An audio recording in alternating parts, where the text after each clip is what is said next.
In this video, we're going to look at the historical critical method in relationship to the Passion of Christ, and also look at some theological reflections in the Passion from Lofink. So we're going to start with Albl doing the historical critical method, asking some basic questions, like, did Jesus know he would die? And Albl, based on the work of Bible scholars, historians, and other people who have used the historical critical method to study this question, says yes. Right? When he entered Jerusalem like a king, right, and flipped over the tables in the temple, or cleared out the temple because people were taking money to offer sacrifices. This basically set him in direct opposition to the Jewish religious authorities and set him up as a messianic figure, which would be the idea that there would be a Jewish king, right? So that it's treason against Rome. So he's really just putting himself out there against the powers that be, and as Albl put it, it's a death sentence. Like, he knew if he did these things, he would get killed. So historians and Bible scholars will say yes, he did seem to know. He most likely did know he would die. Now, did he understand his death as something that would bring about atonement for the sins of the world? Right? Did he think he was dying for our sins? Albl seems to think he did, for the following reasons. If you look at the way that Jewish people in Jesus' time thought about sin, they did think that there was an individual responsibility, that it was up to you to follow the covenant and live a life that reflected the will of God, right? And some of them were very specific about following the rules of the Torah. But this was part of a greater relationship that God had with all of his people, Israel. And they had a hope in the end of times for the forgiveness of all the people. So the end, or the eschatological forgiveness, is not just for the individual person, but for all God's people. There would be a renewal of the 12 tribes of Israel, right? And they would live with the law in their hearts. They would want to, and they would serve God by loving their neighbor because they would understand it deep down, and they would want to do it, not as something that was put upon them externally. Anyway, when Jesus gathered the 12 apostles, this was an obvious sign to Jews of his time that he was forming the new Israel, right? So in doing that, he seems to know that he is associated with this eschatological or end times forgiveness of sins. So it seems that he did see his ministry and his life as part of that act, part of that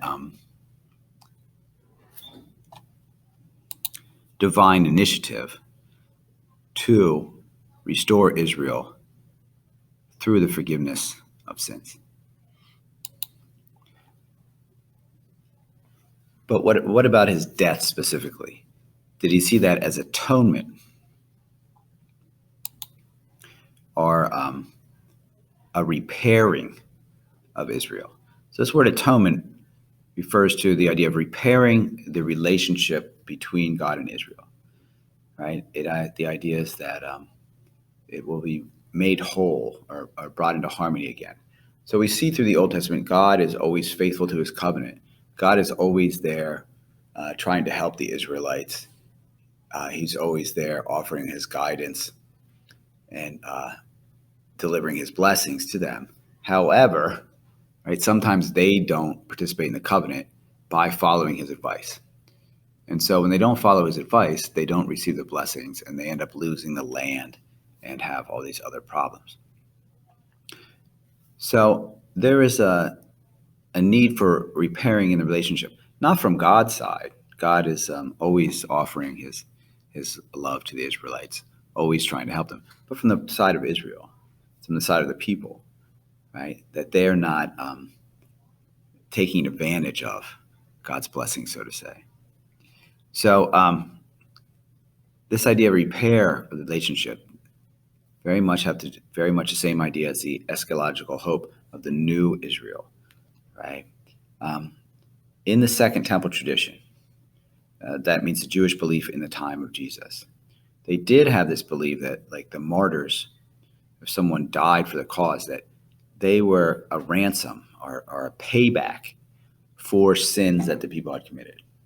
So them giving their lives would kind of like make up for the other sins of the people. Does that make sense? So we're talking about the Second Temple tradition here. We're talking about the time of Jesus. Right? The first temple was built by Solomon around 900 BC and destroyed by the Babylonians around 587 BC. The second temple was built around 500 BC and existed during the time of Jesus. It was destroyed a few decades after Jesus' death and resurrection in 70 AD. So when we talk about the Second Temple tradition, we're talking about the Jewish culture and tradition during the time of Jesus. Okay, we also see that Jesus identified himself with the suffering servant from Elijah, right? Remember that? And one of the beliefs about the suffering servant was that his sufferings somehow benefited the people as a whole. And you see this quote as an example from Isaiah 53. He bore the punishment that makes us whole. By his wounds we were healed. So this also seems to support the idea that Jesus did see not just his ministry, but his life as a way that Israel would be released from their sins and brought back into full harmony with God.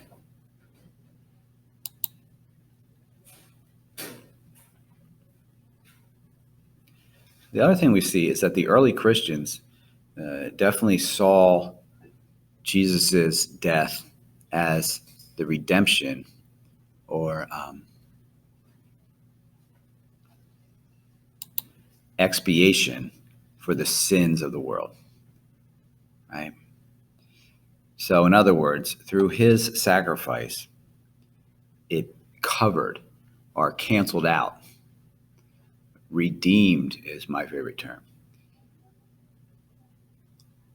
It's as if someone had a debt, right? Like if our sins had collected a debt on us, like we owed something, right? We had something we had to make up for or pay back.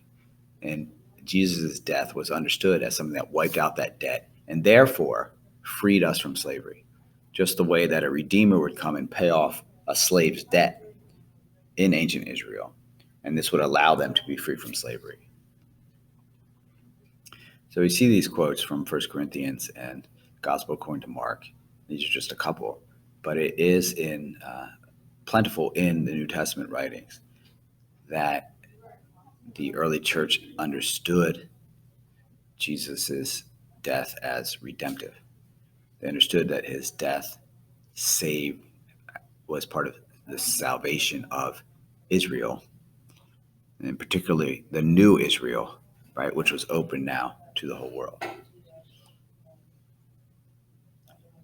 So if we look at all this evidence, it does seem that Jesus did see his life and his death, right, as part of the redemption or freeing of Israel.